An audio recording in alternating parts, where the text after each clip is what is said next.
तो good evening everyone, welcome to Mathshala. हम लोग डिस्कस कर रहे थे कॉम्प्लेक्स एनालिसिस, उसी को आगे बढ़ाते हैं। कॉम्प्लेक्स एनालिसिस में लेक्चर नंबर 1 हम लोगों ने कर लिया था। कॉम्प्लेक्स लेक्चर नंबर 1 है ना, जिसमें हम लोगों ने बात की थी कि कैसे कॉम्प्लेक्स नंबर्स बने, स्टीरियोग्राफिक प्रोजेक्शन, है ना। जेड जेड बार। फिर बीच में मैंने आपको बताया कि क्यों जरूरी है मल्टी वेरिएबल कैलकुलस को डालना। 3 लेक्चर इस पे हुए, मल्टी वेरिएबल का lecture number 1, lecture number 2, lecture number 3, है ना। फिर उसके बाद आज हम लोग, क्योंकि ये सेक्शन हमने कंप्लीट कर लिया है, इसलिए अब कॉम्प्लेक्स की जो स्पीड है वो फास्ट हो जाएगी। So complex analysis CA lecture number 2 आज हम लोग डिस्कस करेंगे, और इसमें हम लोग लिमिट, कंटिन्यूटी, डिफरेंशिएबिलिटी और ढेर सारी बातें करेंगे। ठीक है, चलिए शुरू करते हैं। तो देखिए, कोई भी कॉम्प्लेक्स नंबर जेड है, उसमें एक रियल पार्ट होता है और एक इमेजिनरी पार्ट होता है। ये चीज सबको पता है, लेकिन पता ये भी है, पर ध्यान इसको ज्यादा रखना है आपको। क्या कि z प्लस, अच्छा, रियल पार्ट को अगर आपको सेपरेट करना है, अगर आपको रियल पार्ट को सेपरेट करना है तो क्या कैसे करोगे? x equal to z plus z bar by 2। और जो कॉम्प्लेक्स पार्ट को सेपरेट करना होता है तो z minus Z bar by 2 iota. ठीक है, ये कुछ बेसिक चीजें हैं। और देखो, एक चीज होती है, कुछ इनइक्वालिटीज भी होती हैं, उनको भी याद रखिए। जैसे z1 plus z2 is less equal, मतलब सेम चीज कॉम्प्लेक्स में भी होल्ड करती है। आप सोचेंगे, अच्छा, क्या मैं लिख सकता हूं z1 plus z2 is less equal z1? बताइए, क्या मैं लिख सकता हूं इसको इस तरह से? मतलब क्या इस तरह से लिखा जा सकता है, या फिर चलिए ऐसे लिख देता हूं, z1 plus some real number alpha is less, is some real number नहीं, positive number, alpha is a positive number, and इसको मैंने सब्ट्रैक्ट किया।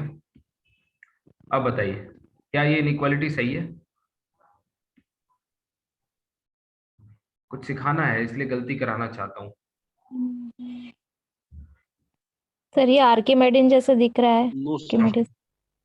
किसी ने नो बोला है। अगर कॉम्प्लेक्स नंबर अगर अल्फा हमारा नहीं अल्फा अगर z1 के साथ सब्सट्रैक्ट ना हो तो फिर आर्गुमेंट पे कैसे असर हो सकता है? बिल्कुल बिल्कुल बिल्कुल, यही चीज मुझे सिखानी है यहाँ पे। यहाँ पे दो चीजें आप सीखेंगे। पहली चीज तो ये है कि देखो, अल्फा एक रियल नंबर है, एडिशन और सब्ट्रैक्शन हो सकता है, बिल्कुल। क्यों कि z1 जो है वो लेटर से आपने लिखा x1 प्लस आई y1, और अल्फा को आप लिख लीजिए अल्फा प्लस आई जीरो, इमेजिनरी पार्ट जीरो। तो you can add these things, यानी z1 प्लस माइनस अल्फा जो है, that will B x1 plus minus alpha plus I y1। अब देखो, एक इंपॉर्टेंट बात है कि क्या, इसका मतलब ये तो ठीक है, वेल डिफाइंड है, कोई दिक्कत नहीं है। क्या एक कॉम्प्लेक्स नंबर दूसरे कॉम्प्लेक्स नंबर से छोटा या बड़ा हो सकता है? यानी क्वेश्चन है, कैन वी थिंक ऑफ, यानी जैसे think of an order property in set of complex numbers. ये बड़ी इंपॉर्टेंट बात बताने जा रहा हूँ। एनालिसिस तो पूरा सीख लेंगे, पर ये फंडामेंटल है, इसको समझ लीजिए। मतलब ऑर्डर प्रॉपर्टी क्या होती है? ऑर्डर प्रॉपर्टी का मतलब है रैंडमली दिए गए कोई भी दो एलिमेंट, लेटर से ए और बी, क्या इसमें हम किसी को छोटा या किसी को बड़ा या फिर बराबर कह पाते हैं?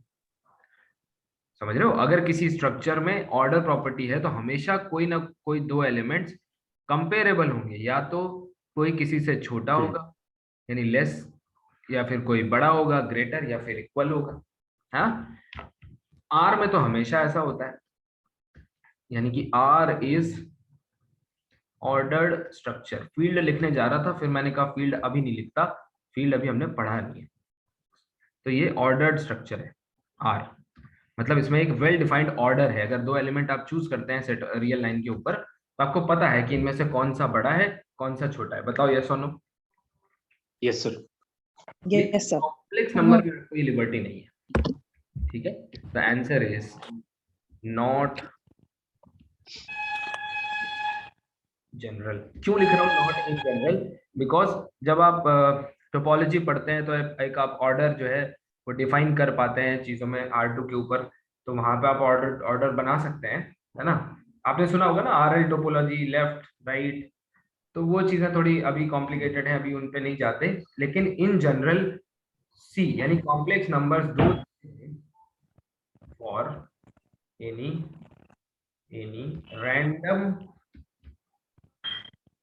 randomly given complex numbers, say z1 and z2, can we think of any order, मतलब क्या हम लोग इस बारे में सोच सकते हैं कि z1 बड़ा होगा, z2 बड़ा होगा, या दोनों इक्वल होंगे या छोटा होगा? Can we compare these two elements in some sense? Answer is no, है ना। Equality, order structure sir, equality यानी कि order is missing for any randomly given complex number, we can not think of order, ठीक है। मतलब क्या होता है, मतलब ये है, मान लीजिए 1+2 आयोटा दिया हुआ है और 2+ आयोटा दिया है। अब इसमें से कौन बड़ा है कौन छोटा है या दोनों इक्वल है, ये सब कुछ सी के ऊपर, सी के अंदर तो क्वेश्चनेबल है। मतलब आप ये डिफाइन कर सकते हैं ये एलिमेंट बड़ा है कि ये एलिमेंट बड़ा है। ये लिबर्टी हमें कॉम्प्लेक्स नंबर्स में नहीं है। अच्छा, तो सर आपने कहा कि इक्वलिटी की लिबर्टी है, मतलब हम ये देख सकते हैं कि दो कॉम्प्लेक्स नंबर कब इक्वल होंगे, तो ऑब्वियसली टू कॉम्प्लेक्स नंबर्स, वो तो आप भी जानते होंगे, बता सकते हैं? Yes sir, Yes, sir. Real equals to real. R equal if and only if corresponding of z1, components are equal. real part of z1, ठीक है, is equal to real part of z, real part of, देखिए selection के लिए मैं आपको बताऊं, जितना पढ़ना, जितना क्या पढ़ना इंपॉर्टेंट होता है ना, उतना ही कितना पढ़ना इंपॉर्टेंट होता है। क्या पढ़ना और कितना पढ़ना, ये दोनों चीजों में जब आप लिमिट समझ जाएंगे, तभी आप गिवन टाइम में किसी एग्जाम में सक्सेसफुल हो सकते हैं, ठीक है। इसलिए ध्यान रखिएगा, मैं ये क्यों बोल रहा हूँ, 246 पेजेस की शायद एनालिसिस की बुकलेट मैंने आपकी, please mute your screen. 246 pages की बुकलेट मैंने आपको शेयर करी है कॉम्प्लेक्स की, ये पूरी नहीं पढ़नी है। इसमें स्टार्टिंग के 2-3 चैप्टर है ना, ये उनकी जरूरत नहीं है। मेन होता है प्रॉपर्टीज पढ़ना, एनालिटिक फंक्शंस की प्रॉपर्टीज, और मेजर सेगमेंट जो है, जो आप देखेंगे मैंने अपने रिवीजन क्लास में जो यूट्यूब पे ओपन रखा हुआ है अभी भी, उसमें जो मैंने चीजें डिस्कस करी हैं उतने को पढ़ने की जरूरत है। बाकी ये बेसिक चीजें तो अपने को समझनी है ही। तो इक्वालिटी तो समझ में आ गई। अब देखो यहाँ क्या गड़बड़ हो रही थी, ये नॉन कंपेरेबल चीजें हैं। क्यों? ये लेफ्ट साइड में कॉम्प्लेक्स नंबर है, राइट में भी कॉम्प्लेक्स नंबर है, क्या 1+ आयोटा और 2+ आयोटा कंपेयर कर सकते हो, कौन छोटा कौन बड़ा? नहीं, है ना, नॉट पॉसिबल। नो, बस इक्वलिटी कंपेयर की जा सकती है। इसलिए तो आप सोचते हो, आप बोलते हो सर तो फिर इनइक्वालिटी का यूज कॉम्प्लेक्स नंबर्स में नहीं कर सकते। मैं बोलता हूं नहीं, तो आप बोलोगे सर ये क्या है, ये तो किया आपने कि भाई लेफ्ट हैंड साइड जो है वो राइट हैंड साइड के बराबर है। तो मैं एक सवाल पूछता हूं, अगर किसी कॉम्प्लेक्स नंबर z के ऊपर मॉड्यूलस अप्लाई कर दिया जाता है, तो क्या अभी भी ये कॉम्प्लेक्स नंबर है? नो सर, अब एक सिर्फ रियल नंबर बच गए। एग्जैक्टली, है ना।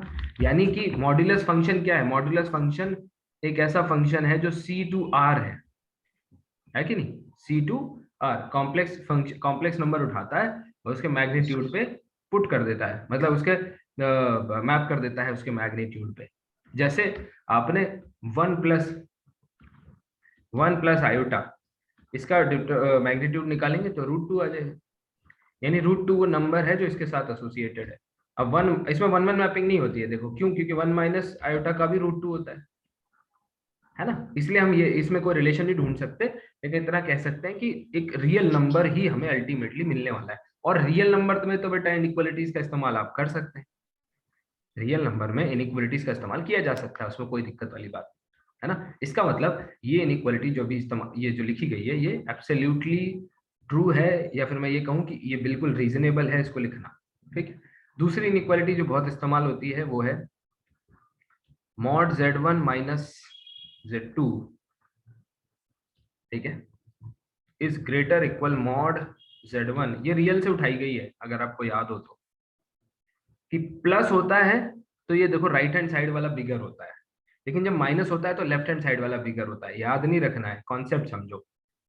z1 और z2 का डिफरेंस, अगर z1 जो है, z2 जो है वो पॉजिटिव नंबर है, तो ये तो डिफरेंस बनने वाला है, ठीक है, डिफरेंस बनने वाला है। तो यहां पर क्या होने वाला है, ये वैल्यू और ये वैल्यू, आई थिंक मैंने, अच्छा बीच में माइनस लगाना चाहिए यार, मिसिंग है सर। कभी कभी हम, हमारे दिमाग को ऐसा पता होता है कि हमने सही लिख दिया है लेकिन वो लिखा नहीं होता। यस सर, क्योंकि नेटवर्क इशू रहता है ना हाथ और दिमाग में। हाँ, तो z1 minus z2 greater equal mod z1 minus mod z2, ये इनइक्वालिटी जो है ये भी इस्तेमाल होती है। यस अब देखिए एक और इनइक्वालिटी है, उसको भी समझ लीजिए। वो इनइक्वालिटी है z into z bar equals to mod z। ये इंपॉर्टेंट है, क्यों इंपॉर्टेंट लिख रहा हूँ, ये मॉड z स्क्वायर, हाँ ये, तो ये क्यों मैं लिख रहा हूँ इसको, क्योंकि ये इंटीग्रल्स को इवेल्युएट करने में बहुत इंपॉर्टेंट रोल प्ले करती है, इसका बड़ा इंपॉर्टेंस है। क्या क्या यहाँ पे इंटीग्रल्स का क्या वैल्यू, कैसे, तो देखो मान लो किसी ने इंटीग्रल इवेल्युएट करने को बोला मॉड z इक्वल टू 2, ठीक है, z प्लस z बार dz। अब बच्चे बच्चे समस्या उत्पन्न करते हैं, क्या सर z बार को कैसे डील करें। तो देखो आप लकी हैं कि आपके लिए जो पाथ है वो सर्कुलर है। सर्कुलर है का मतलब क्या है, मॉड z स्क्वायर का वैल्यू क्या हो गया 4, मॉड z स्क्वायर को आप क्या लिख सकते हैं, z इंटू z बार, इसका वैल्यू आ गया 4। अब मुझे बताइए z बार का वैल्यू क्या है,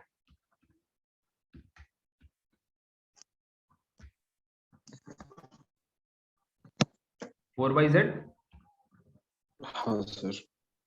है ना।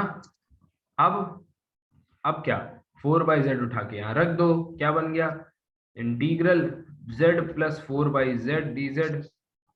अब ये सब कुछ z में हो गया, अब ये सॉल्व किया जा सकता है, z बार की समस्या खत्म हो गई, समझ रहे हो। तो जब हम एप्लीकेशन दिखा देते हैं तब चीजें हमारे लिए आसान हो जाती हैं। तो ये इसका एप्लीकेशन है, इस तरह के क्वेश्चंस में ये इनइक्वालिटी हेल्प करती है, इसलिए याद रखिए, ठीक है। बाकी जैसे जैसे काम आता जाएगा हम लोग सीखते जाएंगे, आगे बढ़ते हैं। मैंने आपको लिमिट के लिए बता ही दिया है। कॉम्प्लेक्स नंबर सिस्टम पे फंक्शन कैसे डिफाइन होता है, फिर से लिख रहा हूं, u प्लस आई वी, ठीक, या एक और रिप्रेजेंटेशन है f of z equals to u of x comma y plus i times v of x comma Y.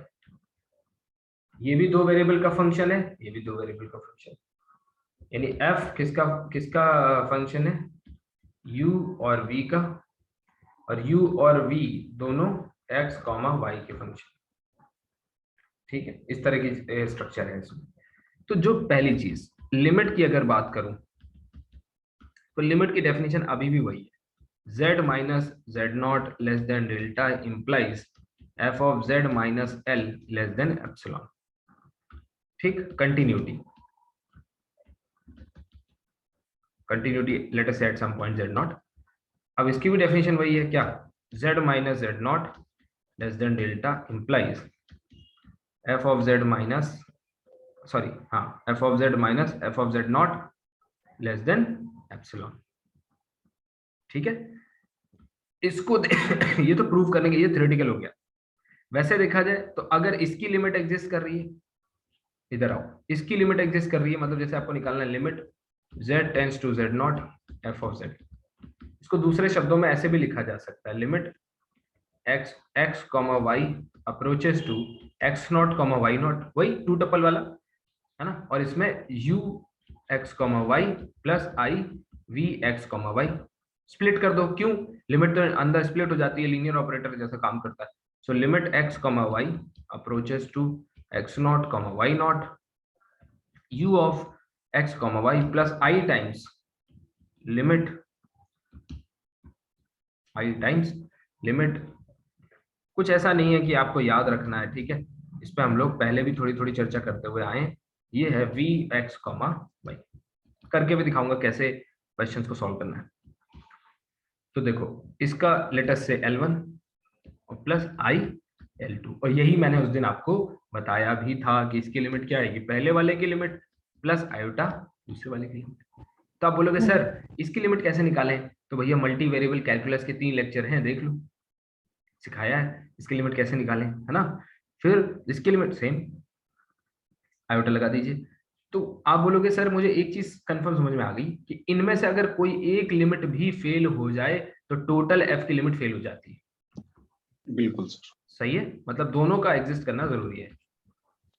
So for limit of f of z to be existed, both limits must exist. Both limit must exist if either is failed implies total limit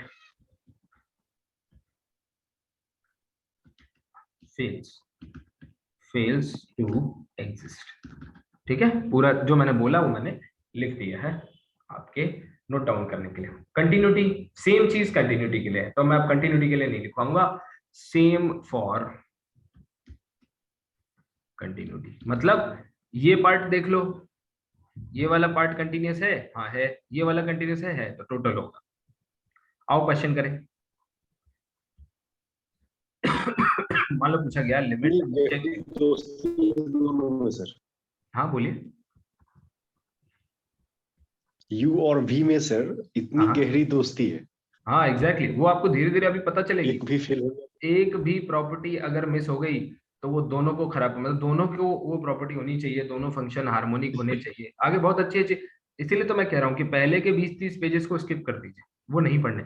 देखिए मैं जब ये चीजें advice करता हूँ कि भाई कितना पढ़ना है क्यों, तो आप ऐसा मत सोचिए कि सर हमको कोचिंग स्टाइल में बता रहे हैं कि बस इतना पढ़ लो पास हो जाओ, ऐसा नहीं। मैं आपको नोट्स तो पूरा दे रहा हूँ, आइडिया भी सबका दे रहा हूँ कि भाई आप फ्यूचर में जब आपको टाइम मिले तो एक बार पहले सर्टिफिकेट अर्न कर लीजिए। क्यों? क्योंकि इंडिया में सबसे बड़ी दौड़ है सर्टिफिकेट की। पहले सर्टिफिकेट दौड़ पूरी हो जाए, उसके बाद आप बैठिए नॉलेज लीजिए, कोई दिक्कत नहीं। आज मैं आपके सामने नॉलेज शेयर कर रहा हूँ, तो अगर मैंने सर्टिफिकेट नहीं लिया होता तो बहुत सारे लोग जो है बिना सर्टिफिकेट देखे, मुझे कई लोगों ने डायरेक्टली पूछा, आपको विश्वास नहीं होगा, कि सर आपका है क्या। तो ऐसा होता है ना, आपके साथ भी होगा, लोग पूछेंगे। और लोग क्या पूछेंगे, कहीं जॉब के लिए जाएंगे तो सर्टिफिकेट पहली रिक्वायरमेंट है, तो उसके लिए पहले हम लोग प्रयास करें, है ना। फिर हम लोग नॉलेज तो अच्छी अच्छी किताबें हैं, एक बुक लिस्ट जो है वो शेयर करूंगा आप लोगों के साथ, अपना हर सब्जेक्ट के 3 लेवल की, लेवल 1, लेवल 2 और लेवल 3, यानी मोस्ट एडवांस। बैठो, जो सब्जेक्ट हो इंटरेस्ट उठाओ और पढ़ो। जैसे ये है, ये क्वेश्चन अगर आपको डील करना है 2 तरीके, या तो आप एप्सिलॉन डेल्टा से कर लो। कैसे? देखो क्या गिवन है आपको, गिवन होता है ये, यानी कि z minus 0 is less than delta, यानी गिवन है आपको mod z less than delta. देखो बार बार करके दिखा रहा हूँ, गलतियां मत करना। प्रूफ क्या करना है? प्रूफ करना है f of z minus f at minus l less than epsilon, ये आपको है टू प्रूफ। अब आप जानते हैं क्या कि हम कंसीडर करते हैं प्रूव करने के लिए कितना, केवल लेफ्ट हैंड साइड, यानी f of z minus l। l हमारा गैस होता है लिमिट का। क्या गैस है आपका? सर 0 पे जाना चाहिए। मैंने कहा ठीक है 0 पे जाएगा, यानी कि आपको केवल मॉड f ऑफ z को एस्टिमेट करना है, यानी कि मॉड z स्क्वायर। तो अब मैंने आपको पहले ही बताया है, एक रियल नंबर है जो डेल्टा से छोटा है, तो ये नंबर तो और डेल्टा से छोटा होगा, नहीं है कि नहीं? हाँ, which will be less than delta square, तो ये आपका एप्सिलॉन बन जाता है। अब कोई पूछे, मैंने आपको उस दिन भी लिखाया था, लेस देन समथिंग, समथिंग किसके, हमेशा जो गिवन होता है उसके टर्म्स में आता है, उसका फंक्शन बनता है। जैसे अच्छा एक और तरीका जो है वो दिखा देता हूँ। तो इसका मतलब लिमिट एग्जिस्ट कर रही है और फंक्शन आपका कंटिन्यूस भी है, क्योंकि भूलिए नहीं कि एक पॉलिनोमियल है। पॉलिनोमियल हमेशा बहुत वेल बिहेव्ड फंक्शन होते हैं। हाँ, सबसे ब्यूटीफुल फंक्शन अगर कुछ है तो पॉलिनोमियल्स। देखिए तो सबसे अनुशासित बच्चे। एकदम एकदम एकदम सबसे अच्छे लोग हैं, इनमें कोई दिक्कत वाली बात नहीं है। इनके साथ आप कोई लिबर्टी ले सकते हैं, इनको इंटीग्रेट करने बोलिए इंटीग्रेट हो जाते हैं, ठीक है। डिफरेंशिएबल बोलिए डिफरेंशिएबल। अब यहाँ देखेंगे तो लिमिट इसको आप लिख सकते हैं x, y approaches to 0 0 z square यानी x plus i y whole square. तो limit x, y approaches to 0 0, इसको सॉल्व करेंगे तो x square minus y square plus 2ix y। बस काम हो गया आपका। क्यों? आइए देखते हैं क्यों। Limit x, y approaches to 0 0 x square minus y square, एक चीज तो ये बनी, plus iota times limit x, y approaches to 0 0, sorry 2 iota बाहर ले लेते हैं x y। अब टू वेरिएबल के नॉलेज को रिकॉल करिए और मुझे बताइए इन दोनों लिमिट्स का क्या होने वाला है। सर 0 0 आ जाएंगे। ओके, बाकी लोग भी बताएं। Yes sir 0 0। ठीक है, वेरी गुड, है ना। देख लेते हैं भाई। नहीं, Swati can you hear me? Yeah. Swati 0 0 हो जाएगा, are you convinced? Yes, sir. Yes, sir. Fine fine, ठीक है। अब देखो इसका मतलब लिमिट 0 आ गई, और यहाँ देखो एप्सिलॉन डेल्टा से भी हमने प्रूव किया था, यानी दो वेरिएबल वाली लिमिट वो मेथड भी काम करेगी और इधर भी अपना भी। अब देखो जैसे कोई पूछे, क्वेश्चन है discuss limit and continuity of f of z equal to z bar at z equal to 0। 60 second का टाइम है, सोचो इस पे, फिर डिस्कस करते हैं। Yes sir. बताएं f of z equal to z bar, बताइए क्या लिमिट एग्जिस्ट करी? सर मैं बताऊं? हाँ कोई भी बताए, कोई भी बताए। यस लिमिट एग्जिस्ट रोड से हट जाओ भाई। करेगी। लिमिट एग्जिस्ट करेगी, ओके फाइन।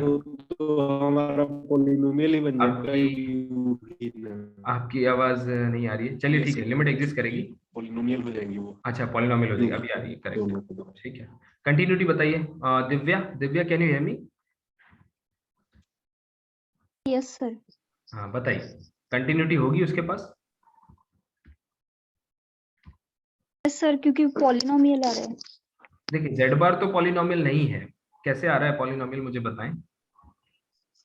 मतलब z बार को अपन x plus mod of sir x plus y मानेंगे तो z बार x माइनस y हो जाएगा। Correct, good. बस मैं देखना चाह रहा था, ठीक है, very good Divya, good fine.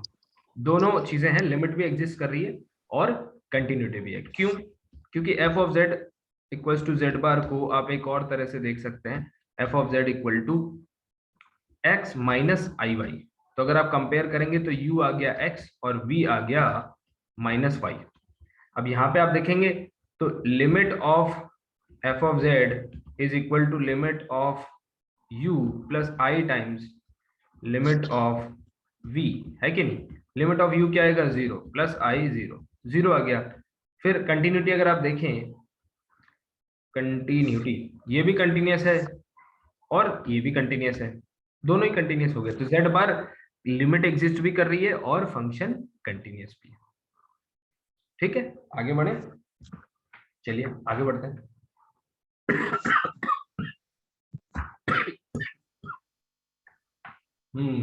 अच्छे क्वेश्चन पे आते हैं। अच्छा चलो एक और फटाफट एक और क्वेश्चन कर लेते हैं। Mod f of z equals to discuss limit and continuity for mod z, limit and continuity for mod z। अब अच्छा एक बात बताओ, टू वेरिएबल अगर नहीं पढ़ा हो तो दिक्कत होगी कि नहीं होगी? बिल्कुल सर। यस सर, बहुत दिक्कत होगा सर, और समझ वही में नहीं आएगा। हाँ, और वही फटाफट काम हो रहा है, आप देख रहे हैं 10-10 सेकंड में आप आंसर निकाल रहे हैं, मैं नहीं। चलिए बताइए, discuss the limit.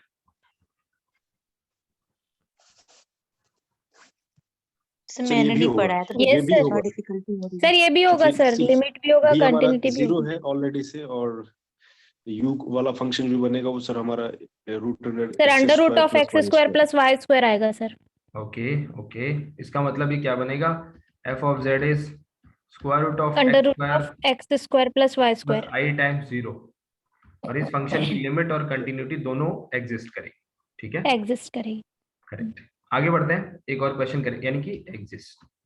So yes, answer is sir both. यहाँ पर हमारा root under x square plus y square, ये तो सर पॉलिनोमियल में क्या इसको बोलेंगे? बिल्कुल नहीं, बिल्कुल नहीं, it's not a yes polynomial, sir, वही। Root x is not a yes polynomial, है ना। यस सर, एक सर मेरा डाउट और था, आपसे मैं बोलिए, डिस्कस बोलिए। करना चाह रहा था सर। हम्म, जैसे हम लोग लिमिट निकाले, टू वेरिएबल्स में लिमिट हम लोगों ने निकाला, तो लिमिट डिफरेंट पाथ से डिफरेंट लिमिट्स आने स्टार्ट हो गए। ओके, जब मैंने डिफरेंट पाथ दिया, y equal to mx square लिए, एक फंक्शन में हम लोग लेक्चर 7 में शायद या 7 में ही सर डिस्कस हम लोगों ने किया है सर। तो वहां पे था कि डिफरेंट पाथ लिए हमने, और डिफरेंट L1 L2 L3, और लास्ट में हमारा लिमिट आया था 1/1 प्लस m किसी एग्जांपल में। ओके, तो m के डिफरेंट वैल्यूज के कारण यहाँ पे डिफरेंट लिमिट मिलना स्टार्ट हो गया। सर मेरा हाँ, सवाल यहाँ पे ये है कि हाँ, इसको अगर मैं डेमोन्स्ट्रेट करना चाहूँ, तो एक्चुअली में फंक्शन तो हमारा था टू वेरिएबल में, हाँ, तो सर ये लिमिट वाला क्या y एक्सिस पे डेमोन्स्ट्रेट होगा? क्योंकि अंत में तो हमने देखिए, y को x में कन्वर्ट कर लिया है।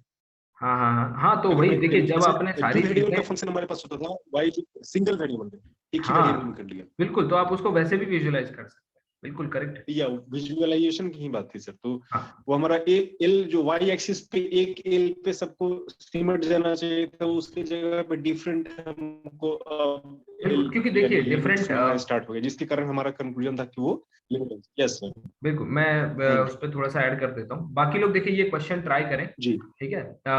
Z F of Z bar upon Z, ये अच्छा क्वेश्चन है, इट्स अ गुड क्वेश्चन, ठीक है, ट्राई करो, आपको पता चलेगा क्यों बोल रहा हूँ। अच्छा देखिए चंदन जी, मैं ये कह रहा था कि मान लीजिए कोई लीनियर पाथ है y equal to m x, जी और वो m पे डिपेंडेंसी आ जाती है, m अपॉन m प्लस जी 1 आ जी जाता है। तो इसका वन वेरिएबल जी टू वेरिएबल से लेना देना नहीं है, इसका सिर्फ एक बात है इसकी, जी कि अगर मैं y equal to m equal to 1 ले लूं, यानी कि मैं y इक्वल टू जी। x पाथ से अप्रोच करूं, तो मेरी लिमिट आती है 1/2। अब ये सर 1/2 डेमोन्स्ट्रेट कहाँ करेंगे, किस एक्सिस पे? ये मेरा सवाल था।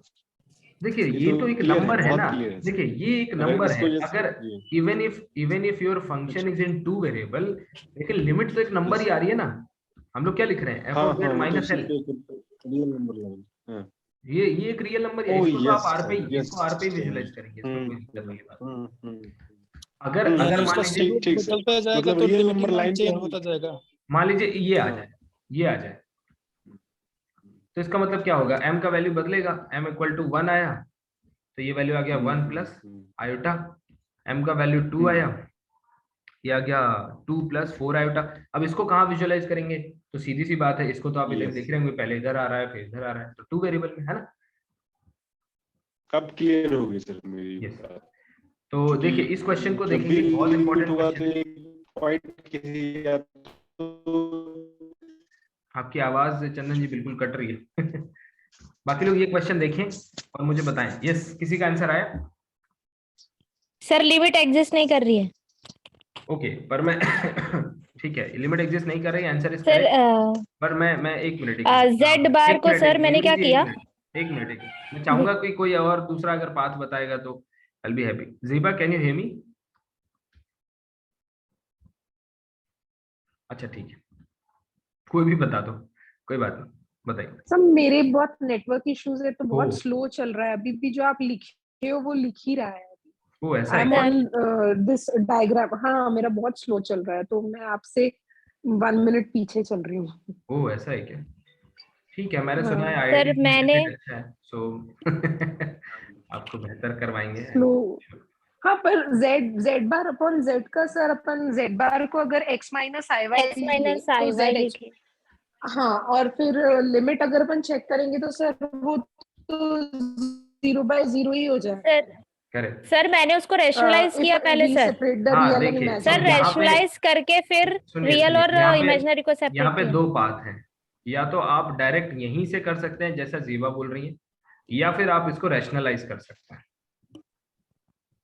ठीक है, हमारे सर कहा करते थे कि जब दिशे नीचे क्या है, रैशनलाइज का मतलब क्या होता है, जब नीचे सर्ड्स होते हैं √2 + √3, है ना, तो इसको, है ना, इसको ऐसे करके मल्टीप्लाई करके हम लोग क्या करते हैं, इसको रैशनलाइज कर देते हैं, रैशनल नंबर बनाने की कोशिश करते हैं, तो इसको रैशनलाइजेशन कहते हैं। ये तो रियल नंबर बनाने की कवायद हो रही है, रियल नंबर बनाने की प्रोसेस हो रही है, तो इसको रियलाइजेशन कहना चाहिए, रैशनलाइजेशन नहीं कहना चाहिए। तो फिर मुझे भी रियलाइज हुआ कि यस, रैशनलाइज करने पर 1 - 2xy बटा x² + y² आ रहा है, तो उसमें एट क्या आ रहा 0 है? 0 पर तो उसका लिमिट नहीं कर पाएंगे। क्या आ रहा है बताएं?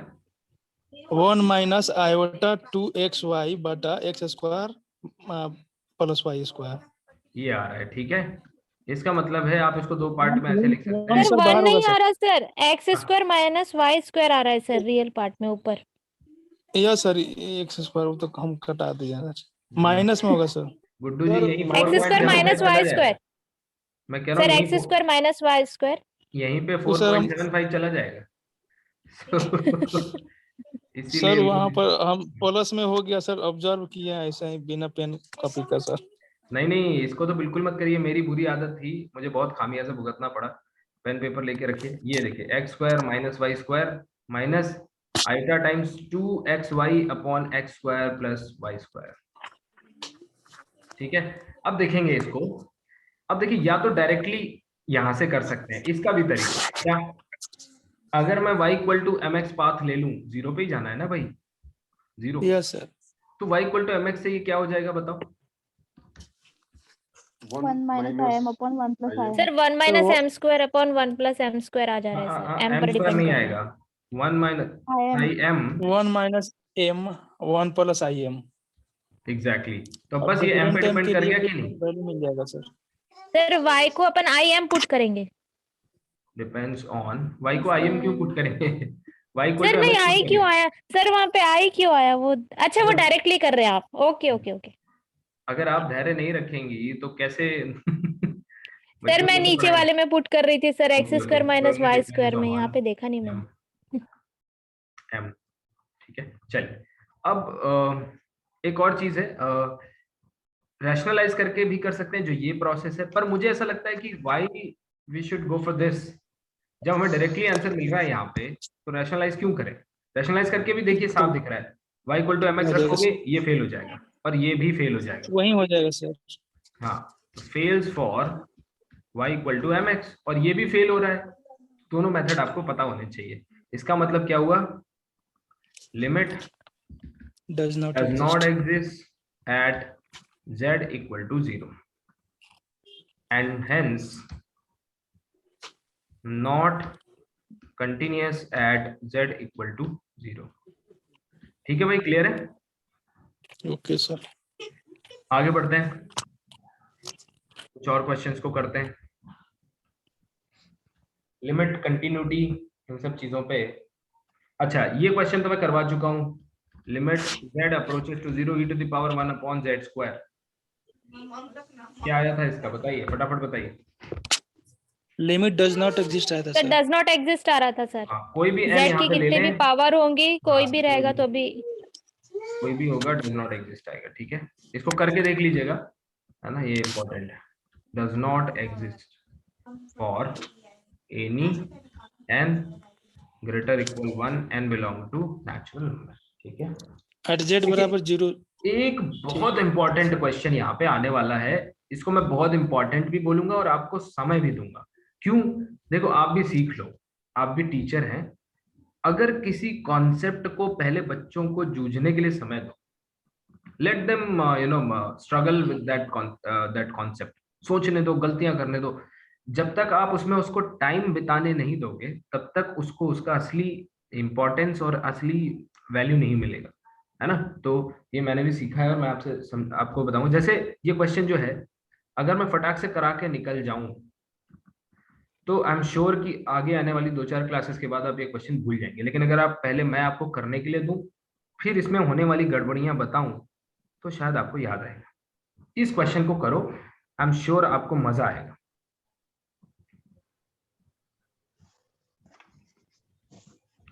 वेरी इंपॉर्टेंट लिख रहा हूं, याद रखिएगा, इसका मतलब कॉशन है, ठीक है, कॉशन है ये। चलिए शुरू हो जाओ। सर एग्जिस्ट करेगा 0 के बराबर होगा। क्या बात है, और यहाँ पर गलती हो गई, सिलसिला शुरू।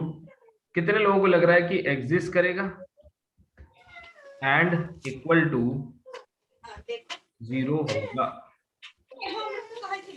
खाना नहीं बनेगा, खाना लोग नहीं खाएगा, आटा गूंदने जा रहे हैं। कितने लोगों को लग रहा है कि एग्जिस्ट करेगा और 0 होगा? रेज योर हैंड फटाफट। क्यों इसलिए लग रहा है? क्योंकि लिमिट z साइन 1/z, जो नए लोग भी हैं वो भी जानते होंगे रियल एनालिसिस में, सॉरी x साइन 1/x, अगर आप लिखें limit x approaches to 0 sine 1/x, ये आता है डज नॉट एग्जिस्ट। क्यों? क्योंकि ये किसी फिक्स नंबर पे अप्रोच नहीं करता है और सीक्वेंशियल क्राइटेरिया से हम लोग इसको प्रूव कर सकते हैं। बट अगर आप x साइन 1/x देखें, x साइन 1/x देखें तो ये लिमिट 0 आ जाती। क्यों? क्योंकि साइन 1/x एक बाउंडेड फंक्शन है, कहां से कहां तक? -1 से +1 तक। फिर ये नंबर तो फिक्स कोई रियल नंबर है -1 से +1, और ये कहां जा रहा है? 0 पे। इसका मतलब 0 into anything lying between -1 to +1 that will be 0, ठीक है। यानी कि इसकी लिमिट एग्जिस्ट करती है, एग्जिस्ट एंड इक्वल टू 0, ठीक है भाई, क्लियर है। लेकिन ऐसा इस क्वेश्चन में क्या है कि ये कंक्लूजन यहां होल्ड नहीं करता। क्या यहां पे, अब देखो सिर्फ एक ही चीज हो सकती है, ये तो देखो 0 पे ही जाएगा,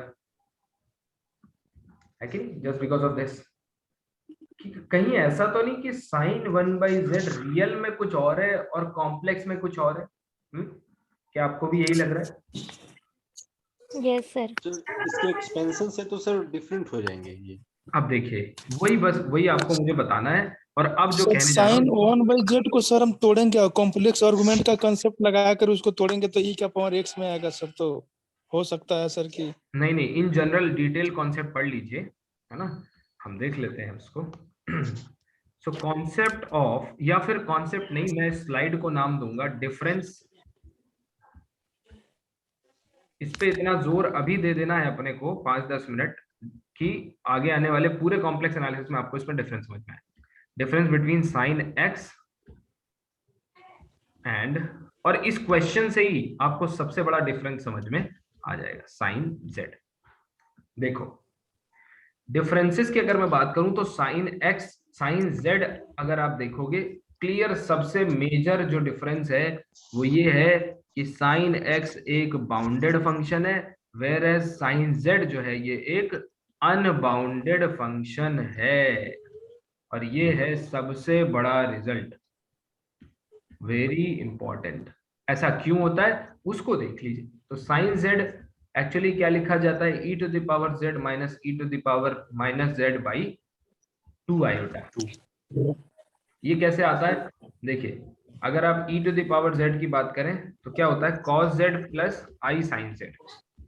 आई साइन जेड। e⁻−z की बात करें तो cos z minus i cos sin z z। Minus i sin z। अब आप देख लीजिए, कॉम्प्लेक्स आर्गुमेंट सब्ट्रैक्ट करके ही आपको मिलेगा, ऐड करके तो Yes, sir. e⁻z plus e⁻−z will be 2 cos z, है ना। यानी कि cos z अगर आपको एक्सपेंड करना है तो क्या मिलेगा? e⁻z plus e⁻−z upon 2। Similarly 2 sign क्या मिलेगा? ये। अब मुझे इतना घटा देंगे बताइए, तो साइन आ जाएगा सर। अब मुझे इतना बताइए, क्या ये दोनों बाउंडेड फंक्शन है? No sir. एग्जैक्टली। No, तो sir. ये क्या है? अनबाउंडेड। अनबाउंडेड।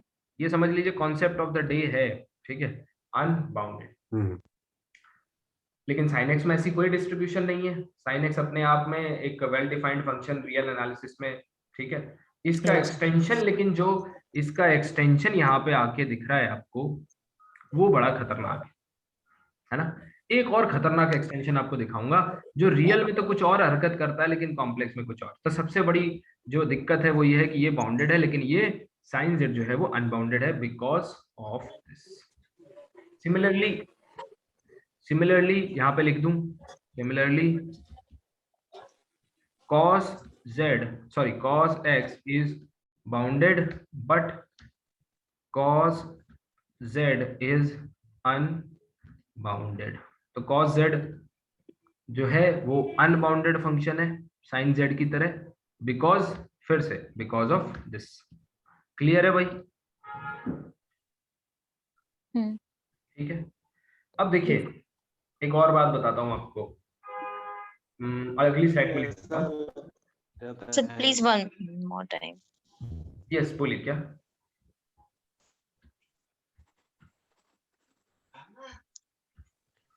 हेलो, ऐसा लगता है कि मतलब कोई इंसान जैसा है कि एक जगह उसका बहुत आपकी बिल्कुल भी आवाज नहीं आ रही है। बिल्कुल भी आवाज नहीं आ रही है, आपकी भी नहीं आ रही है सर। आपकी बिल्कुल आवाज नहीं आ रही। मेरी आवाज, मैं बोल ही नहीं रहा था, मैं आप बोल रहा हूँ। अभी आ रही है? यस सर, आपकी आ रही हाँ है। सर। ओके ठीक है। अब देखिए इसका मतलब क्या है, इसका मतलब ये है कि साइन एक्स जो फंक्शन रियल एनालिसिस में हुआ करता था वो एक बाउंडेड फंक्शन था जिसकी रेंज क्या थी, -1 से लेके +1 तक। लेकिन साइन जेड क्या है, ये पूरा -∞ से लेके +∞ तक पूरा एकदम, समझ रहे हैं? ऐसा समझ लीजिए कि इसका रेंज जो है वो -∞ +∞ सब कुछ कवर कर लेता है, कुछ नहीं, जो पूरा कॉम्प्लेक्स प्लेन जो है वो इसकी रेंज में है, कोई दिक्कत नहीं है, ये पकड़ लेगा। कॉम्प्लेक्स नंबर में -∞ +∞ का कंसेप्ट आ जाएगा सर। आप समझ नहीं रहे, ये -∞ मतलब रियल लाइन पे लेफ्ट साइड में एक्सट्रीम लेफ्ट और रियल लाइन पे एक्सट्रीम राइट, वो कहने का कोशिश कर रहा हूं कि पूरा कॉम्प्लेक्स नंबर एक्वायर कर लेगा, कॉम्प्लेक्स प्लेन को एक्वायर कर लेगा, समझ रहे? अब इसका मतलब क्या है कि सिमिलर बिहेवियर cos z भी करेगा, cos x भी करेगा। क्यों कर रहे हैं? क्योंकि sin x का एक्सपोनेंशियल एक्सपेंशन जो है वो इस चीज को आपको एक्सप्लेन कर रहा है बहुत आसानी से। सिमिलरली cos भी, इसका जो एक्सपोनेंशियल एक्सप्लेनेशन है वो भी आपको बता रहा है कि ये दोनों ही अलग अलग चीजें हैं। ठीक है। अब एक और डिफरेंस जो आपको देखने को मिलेगा वो है e⁻x और e⁻z। e⁻x एक अनबाउंडेड फंक्शन है, ठीक है, e⁻x एक अनबाउंडेड फंक्शन है, करेक्ट है। e⁻z भी अनबाउंडेड है। कैसे? अगर आप इसको देखें e⁻x plus iy, so this is e⁻x into e⁻iy। लेकिन एक इंपॉर्टेंट पॉइंट है, क्या? ये एक 1-1 फंक्शन है। क्या है? 1-1 फंक्शन। लेकिन e⁻z, इसमें एक टर्म आता है मोनोवैलेंट, शायद आपने प्रीवियस ईयर क्वेश्चन में देखा हो। मोनोवैलेंट का मतलब ही 1-1 होता है। मोनोवैलेंट मतलब समझ रहे हैं, 1-1। सो ये मोनोवैलेंट होता है इफ अगर Z1 और Z2 के बीच का डिफरेंस जो है वो पाई हो। ये क्वेश्चन CSIR नेट में पूछा जा चुका है, सॉरी डिफरेंट कलर से लिखना चाहिए था। ये CSIR नेट में पूछा जा चुका है कि क्या e⁻z पूरे उसमें 1-1 फंक्शन है? तो हम कहते हैं नहीं, केवल इतने डोमेन में 1-1 है। ये कैसे आता है, इसकी क्या स्टोरी है, वो थोड़ा आप e⁻x को एक्सपेंड करेंगे तो आपको समझ में आएगा धीरे धीरे। बट एक चीज मैं आपको समझा सकता हूँ, क्या? समझिए जरा, इसको थोड़ा और एक्सपेंड करिए। e⁻x इंटू ये क्या हो गया, cos y plus i sin y। अच्छा, ये पार्ट जो होता है ये तो बाउंडेड हो गया,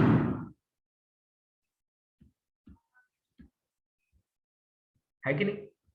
फॉर एनी y, बताओ सही है?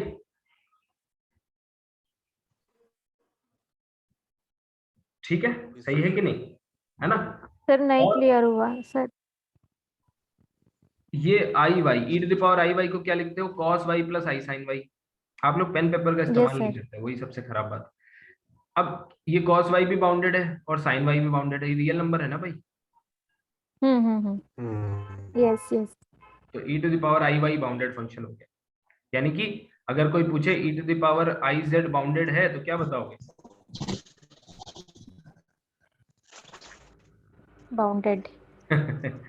इसीलिए कह रहा हूँ पेन पेपर इस्तेमाल करो। e to the power i sir z मेरे पास नोट्स भी है, पेन पेपर भी।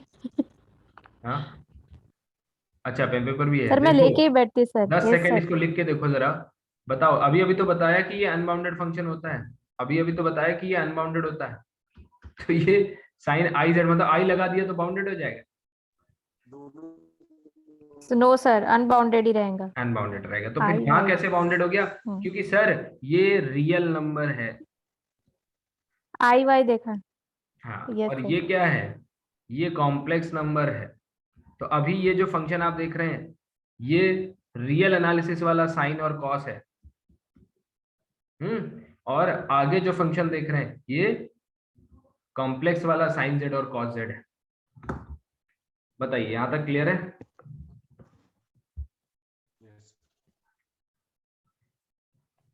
Yes sir. ठीक है, तो ऐसा नहीं है, पहले देखना है ना। तो ये याद रखिए कि 1 1 नहीं होता है इन जनरल। अच्छा उसका कारण क्या है, क्यों 1 1 नहीं होता है in general? e to the power x वापस नहीं आता है। e to the power x को आप प्लॉट करके देखेंगे, it will look like something like this. अब दो वेरिएबल कॉम्प्लेक्स नंबर को फंक्शन को तो प्लॉट तो नहीं कर सकते हम लोग, है ना?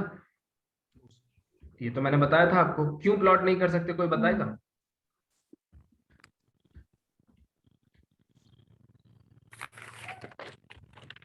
कॉम्प्लेक्स फंक्शंस क्यों प्लॉट नहीं कर सकते? रियल में डिफाइंड आर पे डिफाइंड फंक्शंस को प्लॉट कर लेते हैं, बताइए। बिकॉज यस बोलिए। दो ग्राफ्स लगेंगे उसको, एक इनपुट का एक आउटपुट का। नए लोग बताए, नए लोग बताइए, सोच के बताइए।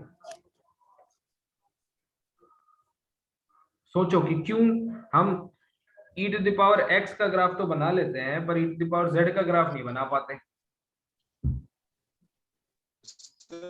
यहाँ पर ऐसा तो नहीं है कि हमारा u आपकी आवाज क्लियर नहीं है चंदन जी, पहले हमारे पास आपकी बिल्कुल आवाज क्लियर नहीं है। मैं कह रहा हूं यस, कोई और बताए जिसका नेटवर्क ठीक है। देखिए कॉम्प्लेक्स में अगर आप रियल वर्सेस कॉम्प्लेक्स को देखें, ठीक है, रियल में इनपुट वेरिएबल कितने होते हैं? 1 और आउटपुट 1। 1 1। इसका मतलब you just need 1 axis for input variable और 1 axis for output variable, plot हो जाता है। यहाँ पे क्या है, इनपुट वेरिएबल कितने? 2। 2। कॉम्प्लेक्स में इनपुट वेरिएबल 1 है क्या? मेरी मेहनत खराब ना करें भाई। 2 और आउटपुट कितने? आउटपुट 1 होगा सर, क्योंकि आंसर तो रियल नंबर में, लेकिन नहीं, हाँ आंसर तो रियल नंबर में ही आना है, ठीक है। नहीं कॉम्प्लेक्स में भी आ जाता है, ऐसा नहीं है, कॉम्प्लेक्स वैल्यूड फंक्शन भी रहते हैं। तो 1 और 2 डिपेंडिंग अपॉन द सिचुएशन, 1 या फिर 2। लेकिन प्रॉब्लम क्या है, यहाँ पे आपको 2 एक्सिस तो इनपुट के ही लग जाते हैं, आउटपुट कहाँ प्लॉट करोगे? इसका मतलब इनपुट के लिए अलग और आउटपुट के लिए अलग, समझ रहे हैं? इनपुट के लिए अलग और आउटपुट के लिए अलग। इसीलिए जिन्होंने भी थोड़ा बहुत कॉम्प्लेक्स नंबर्स को, किन्हीं को जिनको आइडिया होगा, इनपुट को XY प्लेन कहा जाता है और आउटपुट को क्या कहा जाता है? UV plane. याद आया क्यों कहा जाता है? क्योंकि इसमें इनपुट के ही दो तो इनपुट के लग जाते हैं, ठीक है। पता लगा आपका इनपुट यहां से लिया जा रहा है इससे और आउटपुट यहां निकल के आ रहा है, इसलिए इसका ग्राफ ड्रॉ नहीं कर सकते, ठीक। लेकिन विजुअलाइज तो कर सकते हैं। आइए विजुअलाइज करते हैं कि e to the power z में क्या दिक्कत है, मतलब क्यों जो है ये 1 1 नहीं हो पाता। उसका कारण है ये factor, not 1 1 because of e to the power i y। ये फैक्टर है जो इसको 1 1 नहीं होने देता। क्यों? क्योंकि y एक टाइम पर ये जो है ये सॉर्ट ऑफ पीरियोडिक कंपोनेंट है। अगर आप ध्यान से देखें, मतलब ये टाइम के बाद अपनी वैल्यूज को कंपोनेंट रिपीट करेगा। 0 से 2 पाई रियल है ना, और 0 से 2 पाई। 0 से x कुछ भी हो, लेकिन y जैसे ही 2 पाई को क्रॉस करेगा तो फिर से ये कंपोनेंट की वैल्यू तो सेम मिलने लगेंगी। Yes sir.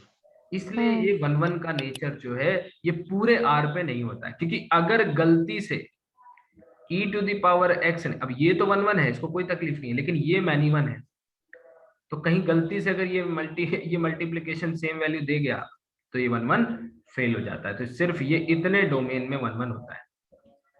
यानी अगर दो नंबर्स का डिफरेंस जो है वो पाई का आर्ग्यूमेंट है, सिर्फ पाई के डिफरेंस तक उनका नंबर का जो आर्ग्यूमेंट डिफरेंस है वो पाई है, तो वो फंक्शन जो है वो मोनोवैलेंट यानी 1 1 होता है।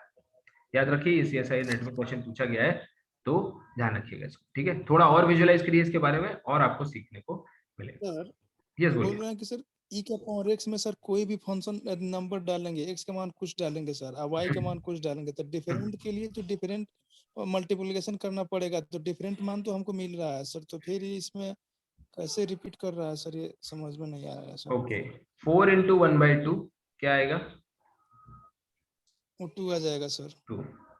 6 into 1/3 वो भी 2 आएगा सर। समझ गए? यस सर, हो गया वो नॉट ऑन 2। तो एक्चुअली कई बार ये फैक्टर है ना, तो इसलिए ये चीजें मैं शुरू से ही आपको ध्यान दिलाऊंगा ताकि पूरे कॉम्प्लेक्स को पढ़ने में आपको मजा आए। ठीक है, आपको समझ में आए। यस, हम लोग साइन जेड इस बार पढ़ रहे हैं, हम साइन जेड की प्रॉपर्टी पढ़ रहे हैं। अब इस क्वेश्चन पे वापस आते हैं, अपने क्वेश्चन सर पे। वहां पर आई छूटा हुआ है सर। कहाँ पर?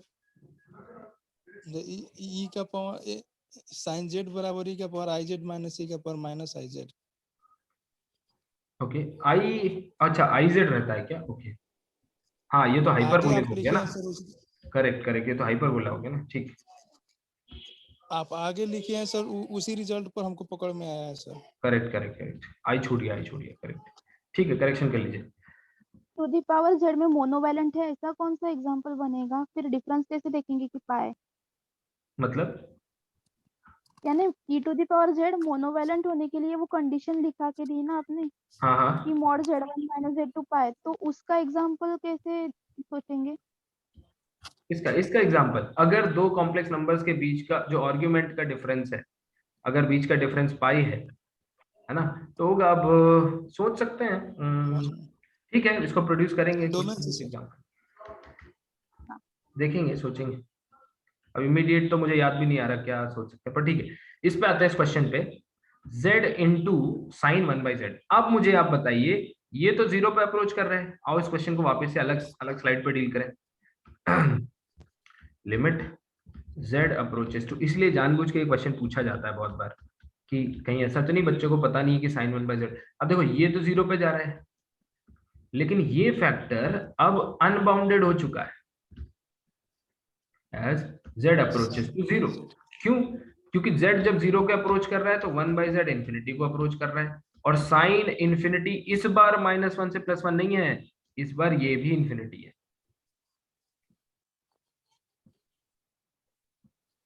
समझ रहे हो? तो अब मुझे बताओ कि ये लिमिट एग्जिस्ट करेगी कि नहीं करेगी? What is your take? Sir नहीं करेगी। तो इसलिए क्लियर विजुअलाइजेशन होना चाहिए, डज नॉट एग्जिस्ट। ठीक, और इन जनरल कोई भी आप इसमें कुछ भी मल्टीप्लाई कर दीजिए, चाहे z, z² z³ कुछ भी। क्यों? क्योंकि साइन 1/z जो है z to the power n sine 1/z does not exist at z equal to 0 for any n belong to natural number।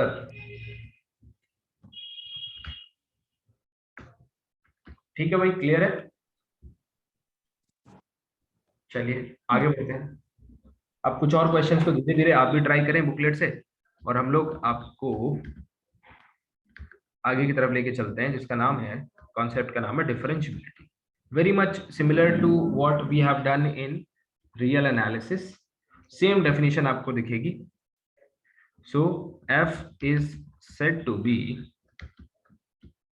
differentiable at some point, let us say z equal to z naught, if limit z approaches to z naught, f of z minus f of z naught upon z minus z naught exists। बताइए, ठीक है, clear है? यही तो one variable में होता है, real में यही तो होता है। क्या होता है? F x minus f of a upon x minus a. आप कहेंगे सर मैंने तो ये पढ़ा है, क्या limit h tends to 0 a plus h minus f of a upon h. वही है तो वही, final minus initial upon difference. ये भी तो final minus initial upon difference. इसमें क्या किया गया है, एक्स का वैल्यू आपको नहीं बताया गया कि कौन सी जगह पे है ना। इसमें आप जनरल फंक्शन रख सकते हैं। याद रखना, इससे ज्यादा ये यूजफुल है limit x approaches to a, ये मोर यूजफुल है। जो लोग देखो ये 12th में आप इस्तेमाल करते थे, वेल एंड गुड, ठीक, लेकिन सर 12th में एनसीईआरटी में दोनों पढ़ाना है सर, दोनों अच्छा, डेफिनेशन का अप्रोच बहुत बढ़िया है सर। हाँ हाँ हाँ, देखिए किताबों में 11th सब है, लेस यूजफुल, बहुत बढ़िया। इसीलिए मैं कहता हूँ कम से कम 12th बीएससी तक तो यार पढ़ाने लायक मैं आपको बना ही दूंगा। इसको पढ़ाओ, है ना, खुद से पढ़ो, पढ़ाओ, शाम को पढ़ो, सुबह पढ़ा दो, क्या दिक्कत है? कम से कम मेहनत तो कर रहे हो, है ना, सीखोगे, इस प्रोसेस में बहुत कुछ सीखोगे। अभी देखो ये ज्यादा यूजफुल है, याद रखिएगा, क्योंकि इसी का डायरेक्ट एक्सटेंशन आपको देखो कॉम्प्लेक्स में भी मिल रहा है, इसी का, ठीक है, f of z minus f of z not upon z minus z not. अब मैं अगर आपसे एक एग्जांपल करने को कहूं, for example limit z approaches, oh sorry क्या लिख रहा हूं, डिफरेंशियबिलिटी का है, check if f of z equal to, check differentiability of f of z equal to z square z bar e to the power z at z equal to 0। चलिए शुरू हो जाइए। चलो e to the power z छोड़ दिया क्योंकि आपको gas हो जाएगा पॉलिनोमियल, वो चलिए लिख लीजिए e to the power z, ठीक है, जब इतना कर रहे हैं तो छोटा सा ही है। यस, स्टार्ट हो जाओ। चलिए शुरू करते हैं। जेड स्क्वायर को चेक करते हैं जेड नॉट पे, तो लिमिट क्या चेक करना है, z tends to 0 z square minus f of z, z not मतलब 0 upon z minus z not मतलब जेड माइनस 0। क्या आ गया, limit z approaches to 0 z which is 0, limit exist कर गई, implies differentiable at z equal to 0। पहला question हो गया, ठीक, दूसरे पे आ जाओ। डिफरेंशिएबिलिटी, यस दूसरा सर, है डिफरेंशिएबल, z बार भी हो गया, यस सर, z बार माइनस 0 अपॉन, रियली, अच्छा भाई, ये किसने बोला, उसी ने बोला जिसने ये बताया था कि limit z bar by z जो है ये डज नॉट एग्जिस्ट आ रही है। Sir no sir, no no no sir, नहीं, हाँ, इसलिए वहां नहीं चलेगा, OMR में भर गया तो बस फिर कोई चारा नहीं होगा, है ना। सर थोड़ा नहीं है, सा सर डिफरेंशिएबिलिटी नहीं है, नॉट, हेंस नॉट डिफरेंशिएबल। ये क्वेश्चंस अगर मैं स्किप करा दूं ना, कुछ समझ में नहीं आएगा आपको कॉम्प्लेक्स में क्या चल रहा है, लेकिन अगर यही क्वेश्चन अच्छे से कर लो ना, कितना भी टफ होगा कोई दिक्कत नहीं। अब जेड बार बताओ, आ जाओ, लिमिट, सर नहीं हो रहा है सर ये,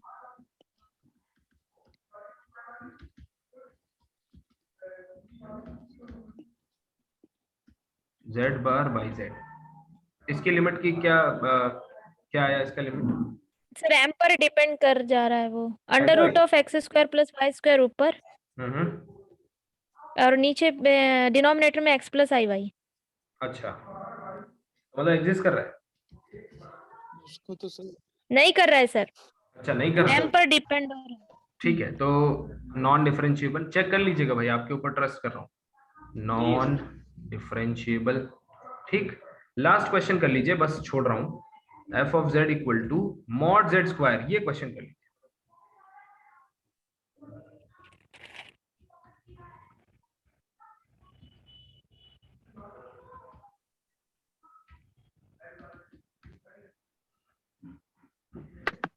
mod z square.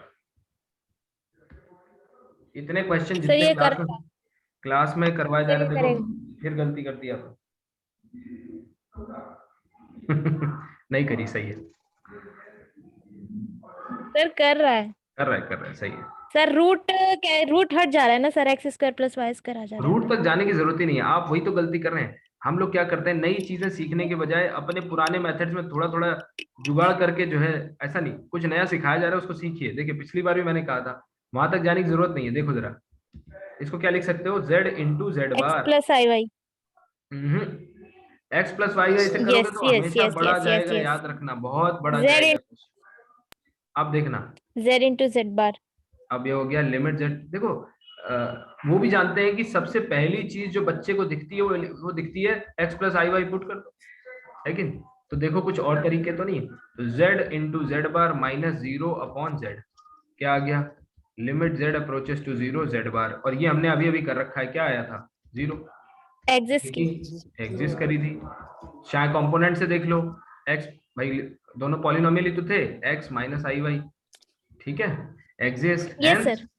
Differentiable at z equal to 0। तो यार एक चीज हमने नोटिस करी, क्या, z स्क्वायर यानी पॉलिनोमियल है, डिफरेंशिएबल निकला। मॉड z बार नॉन डिफरेंशिएबल होता है। तो अगर आपसे अब कोई ऐसा फंक्शन पूछे, tell me a function which is continuous, limit exist but not differentiable, z bar, mod z भी नॉन डिफरेंशिएबल, तो आप बोलोगे सर मॉड z का एग्जांपल नहीं दे सकते। इंटरेस्टिंगली आप आगे देखेंगे कि z बार कहीं डिफरेंशिएबल नहीं, आप देखेंगे आगे जाके नो वेयर डिफरेंशिएबल फंक्शन है ना। ये बहुत अच्छा एग्जांपल बनता है जाके, कल हम लोग इसको देखेंगे। फिर मॉड z जब स्क्वायर कर दिया तब ये डिफरेंशिएबल बन गया, ठीक। चलिए, thank you so much for joining, I hope you learned a lot. कल मिलते हैं हम लोग, थैंक यू।